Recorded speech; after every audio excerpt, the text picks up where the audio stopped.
Welcome back to the channel everyone, and I've got an awesome video for you today. I've got the keys to this absolute behemoth of a Land Rover, the Spectre Defender 110 Replica, and today we're going to be finding out what it's like to drive and is it the ultimate Defender. What makes a Spectre Defender? Well, there's a few options that you need to select to make it a Spectre Defender. Number one, the nudge bar and the winch bumper. So from the front of this car, it's been specified with the nudge bar. These are really quite difficult to get hold of now and they're quite expensive, but you need it to make the look. Then from the front, we've got a winchman winch. Originally it had a Warn in the film, but they're very similar. And a winch like this will get you out of whatever trouble you get yourself into. Moving around to the side, checker plate. Lots of people have checker plate on these because it gives you that rugged look, ready for adventure feel, and it just looks awesome. Moving around to the side, this is really where you get that Spectre look, that beef, that muscle. So this car has been fitted with the Cooper STT Pro tyres, but these are finished in 35 inch. Now the ones in the film were fitted with the Maxxis Trepadors in 37 inch. Now they're huge. And the downside to that is if you're using this car for, longer drives or more than just a 15-minute drive or motorways, for example, they will literally eat your prop shafts. And personally, for what the owner did with this car, he wanted to use it, take it to longer distance shows. This is the perfect option in my opinion. You still get the look, you still get the feel, but you get the added practicality. In order to fit these wheels, you need to fit the Spectre wheel arches. Now these are finished in gloss black and they're accompanied with the stainless steel riv nuts, and they just look brilliant. They really add that beef and muscle, which really adds to the Spectre look. And then inside, the wheels are these beadlock imitation, finished in gloss black, just like the movie, and fantastic. Moving around to the side, got more gloss black, and the wing mirrors look really nice. And then moving around to the side, we've got these Fire & Ice side steps. Now I love these, and they're so useful because to get in this car, you've literally got to step into it. It's like climbing a mountain to get in this car. It's a real workout. Moving around to the back quarter then, we've got this safety devices roof rack. Now this is exactly the same roof rack as the one that's fitted in the film. So that's the roof rack there. And then here we've got the roll cage. Now this is a huge big ticket item. It's really expensive. You have to physically drill into the bodywork to fit this, but it's fully internal and external, and it gives you that real sense of security. If you rolled this car, not that you want to, you're going to be very safe in it. Moving around to the back of the car then, we've got this custom tub cover. So what's really cool about that is that the cars in the film, the elements were exposed to it. So the owner of this car, he does use it on a regular basis. And what it enables him to do is lock away his items. You can lift it up, see if we can do it now, like so. And in and out, you can get all your items. So what's great about that is you can get in, out, and then you've simply got the traditional tailgate. Very easy to store items away, really cool. Again, more modifications on the back of the car. We've got this Mr. 07 DEF number plate. I really like it. It's quirky, it's cool, it's a nod towards the film. And yeah, I just think it's really cool. And then here are these NAS style light covers. Now what's great about these is it just adds that more rugged look, that more adventure feel. And what's great is that you really know you're looking at a Spectre Defender. It just feels mean and beefy. Again, to add to that extra beefiness, we've got these bumperettes. Now, I can tell you, if someone reverses into you, they ain't gonna win. It's something out of Mad Max. It's just awesome. It's proper armor for the car.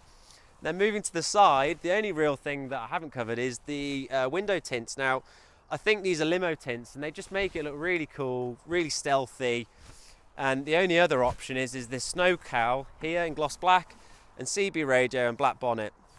And I mustn't forget, how cool are these LED spotlights? These things turn night into day. They are just awesome. Now let's take a look at the interior of the Spectre Defender. Well, where do I start? It's your traditional Defender really. There's a few subtle upgrades in here which I really like, but on the whole, it's still very traditional. So this car has got an upgraded screen that you just plug into the radio. The owner's told me he wants to upgrade that in the future. Comment down below what you'd recommend. I know a lot of you guys have Land Rover Defenders as my subscribers, so it'd be really interesting to see what you'd fit in your Defender. Also got this upgraded optimal steering wheel boss, which is fantastic. So what this enables you to do is actually take off the steering wheel like that. So that's more security, because the problem is when you have a really nice Land Rover like this, people want to steal it. So you simply just take that off. You can take it with you if you go to the pub or whatever. It's a bit weird to look at, but, or you could put it in the boot, for example, but it gives you that added security and practicality. So that's a really cool feature. Other things, the CB radio, that's quite cool. Enables you to communicate with other people if you're green laning or whatever. Very nice feature. It's also got reupholstered leather on the top here, the grab handle here, also on the dashboard here as well. Really like that. It just adds more quality and features to it. Also as well, we've got these red seat belts. Now, I am always hesitant to people who add colour into their interiors, but when you do it subtly, I think it can work really well. So big credit to that. I really like that. And then to finish it off, the interior, we've got these beautiful Napa leather autobiography seats which have been fitted to this Defender. Now these were like run of the line, end of the line of the Defender production. They're really rare, quite expensive, but you do get that luxury feel within the Spectre 110. And then very simple, high and low range. We've got heated seats, very simple Defender really. And then we've got this exposed roof rack all the way through the car, which is just awesome. And then I think this is the mud stuff, interior light display. Just cool, very inexpensive modification, but a nice feature. And then on that side, my cameraman shows you, he's gotten for the optimal door handles wrapped in custom leather, thanks to Marlborough of England, with a red trim, and they just look brilliant. So that's the interior of the Spectre Defender.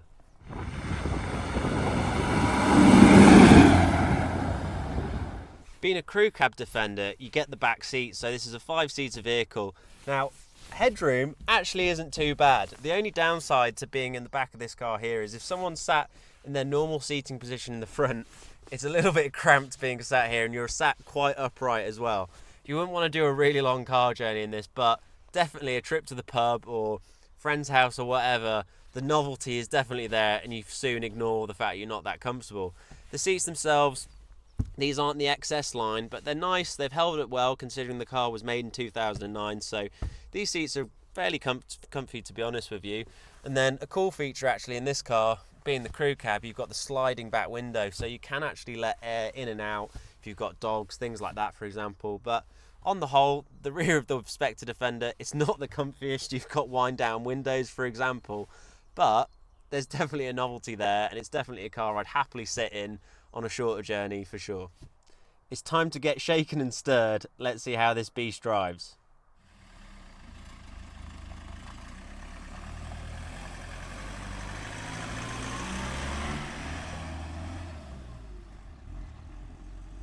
Immediate driving impressions. Well, the words dynamic and Spectre Defender don't even live in the same universe.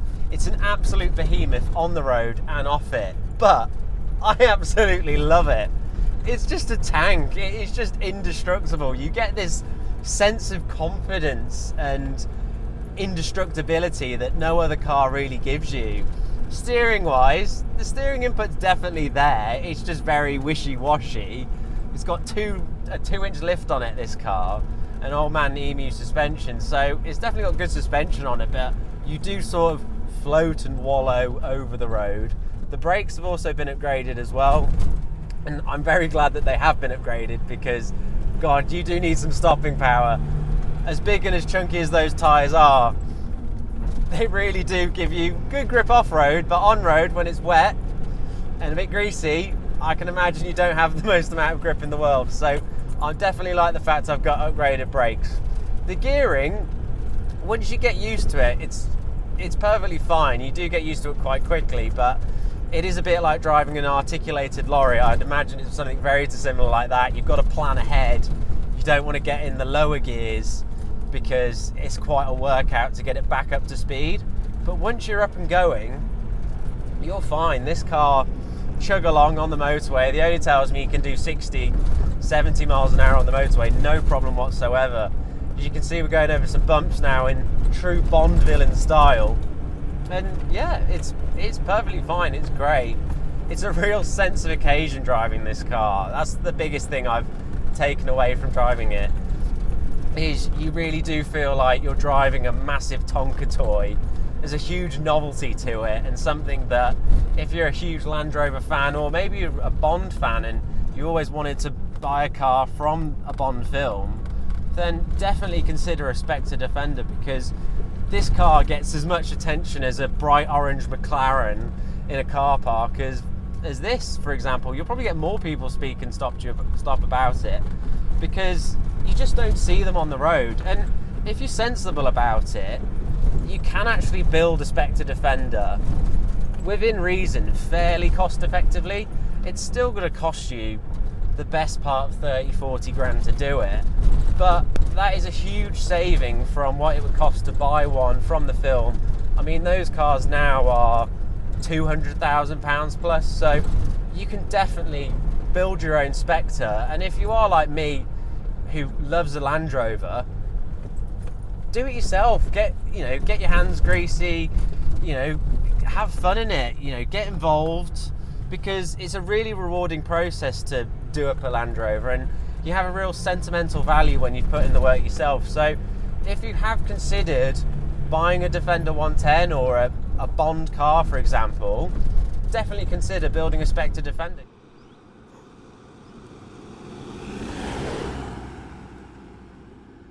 So we've just pulled into a local pub to give you an idea of scale of the Spectre compared to a normal car. So that's an Audi Q3 Sportback, and that's a Spectre Defender. It's twice as high. It's the same width virtually, but it's just the height of it. You're not going to get that in a multi-story car park, and you're not going to be able to parallel park that. So if you are going to get a Spectre Defender, bear that in mind. But it is the ultimate toy, the ultimate weekend car. You would have so much fun in it. Powering this Bond villain's wagon is a 2.4 Puma. The car itself was made in 2009, and it's just gone over 150,000 miles. But to be honest with you, I don't feel like I'm driving a car that's done lots of mileage. It feels great, it's very torquey. There's a lot of power under my right foot, and it's very happy to give you that power, as long as you think ahead. The driving experience itself is so unique. You're actually looking over hedgerows, you're looking down on people.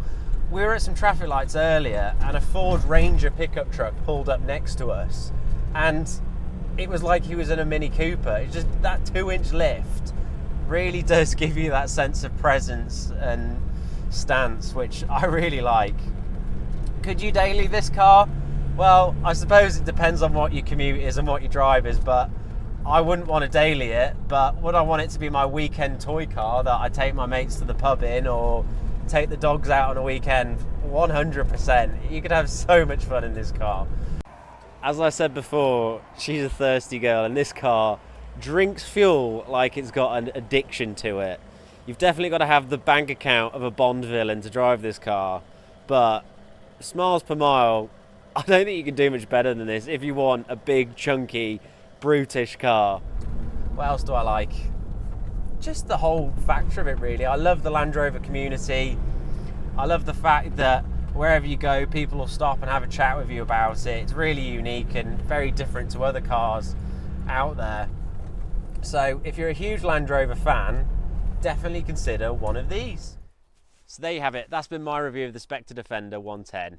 What a car it's been. I've had so much fun. I've had people come up to me wanting to talk about it. I've had people, when I'm passing them on the side of the road, literally just get out of the way because it's so big. I mean, it's the size of a small house, this car.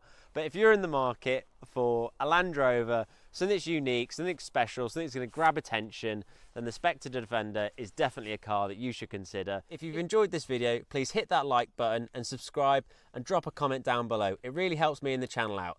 I've also got lots of other car reviews, classic car reviews, especially Land Rover content as well. My video, Why Did I Buy a Land Rover Series 3, is approaching 20,000 views. So if you could go and watch that, that would be awesome. Thanks so much for watching, and I'll see you in the next one.